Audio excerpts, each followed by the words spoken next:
உண்ணாவிரதம் அப்படின்னா ஃபாஸ்டிங். இது எல்லா மதங்களிலுமே சொல்லப்பட்டிருக்கிறது. எல்லா மதங்களுமே உண்ணாவிரதத்துக்கு முக்கியத்துவம் கொடுக்கின்றன. இந்த உண்ணாவிரதம்ன்றது பட்டினி வேற, உண்ணாவிரதம் வேறு. சாப்பாடு கிடைக்காத சூழ்நிலையில் நாம் இருக்கிறது பட்டினி. சாப்பாடு இருந்தாலும், சாப்பிடக்கூடிய சூழ்நிலை இருந்தாலும் அதை நாம் மறுப்பது உண்ணாவிரதம்.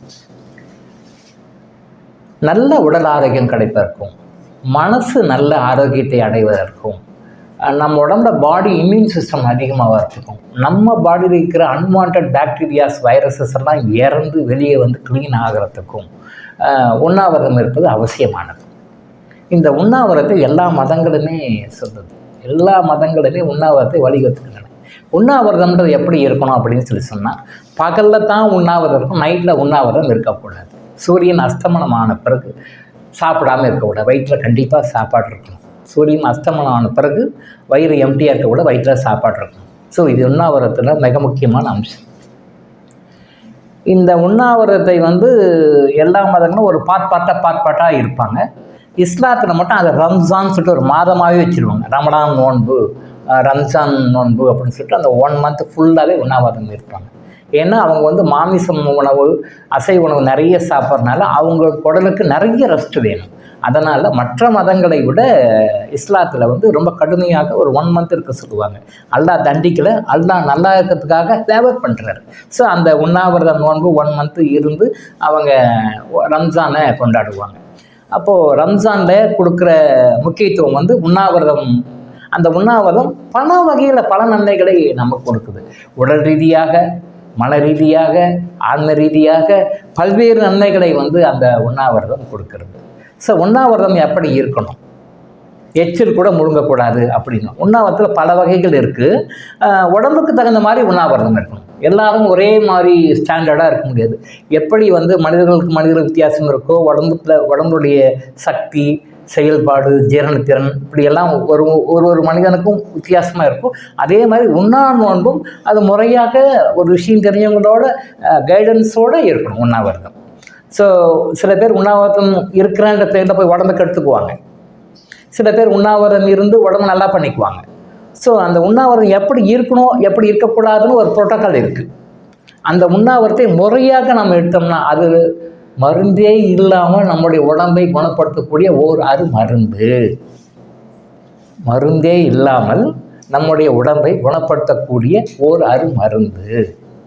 இதை வீக்லி ஒன்ஸ் எடுக்கணுமா, மந்த்லி ஒன்ஸ் எடுக்கணுமா, 15 days ஒன்ஸ் எடுக்கணுமா அப்படின்றது விரதத்தில் வரும். இந்த உண்ணாவிரதத்தில் வரும்.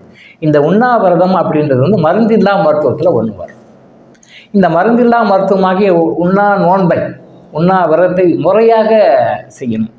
சில பேர் தண்ணி மட்டும் எடுத்துக்குவாங்க, சில பேர் பழம் மட்டும் எடுத்துக்குவாங்க, சில பேர் ஜூஸ் மட்டும் எடுத்துக்குவாங்க, சில பேர் லிக்விட் ஃபுட்டு மட்டும் எடுத்துக்குவாங்க. இந்த மாதிரி பர்சன் டு பர்சன் வேரியாக இருக்கும். பட் நார்மலான ஒரு உணவு முறையிலிருந்து மாற்றமாக மாறி நம்ம உடம்பை அதுக்கு ரெஸ்ட் எடுக்கிறதுக்கு, அதுக்கு டைம் கொடுத்து அதை ரெக்கவர் பண்ணுறதுக்கு நம்ம டைம் கொடுக்கணும்.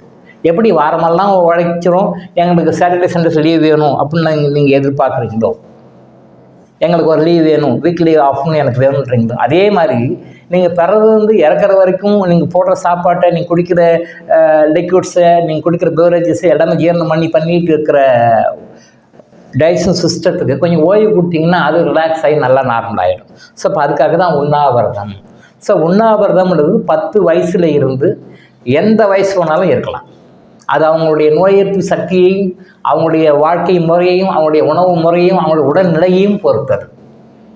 ஸோ முறையான தெரிஞ்ச டாக்டர்களோட அட்வைஸோடு நீங்கள் உண்ணாவிரதம் ரெகுலராகவே லைஃப்பில் ஃபாலோ பண்ணிட்டு வந்தீங்கன்னா மருந்தே இல்லாமல் உங்களால் நிறைய நோய்களை குணப்படுத்தி கொள்ள முடியும்.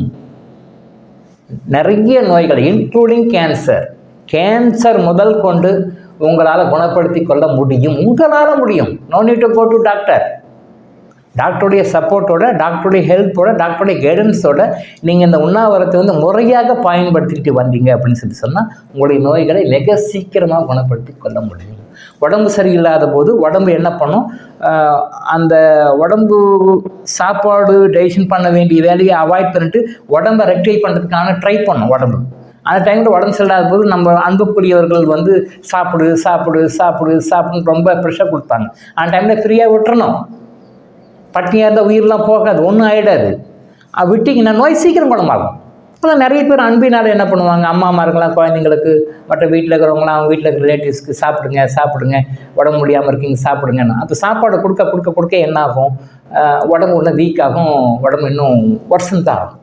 ஸோ அந்த மாதிரி டைமில் எப்போ சாப்பாடு கேட்கலையோ, சாப்பாடு விரும்பலையோ, சாப்பாடு தோணலையோ, பசி எடுக்கலையோ விட்டுறணும்.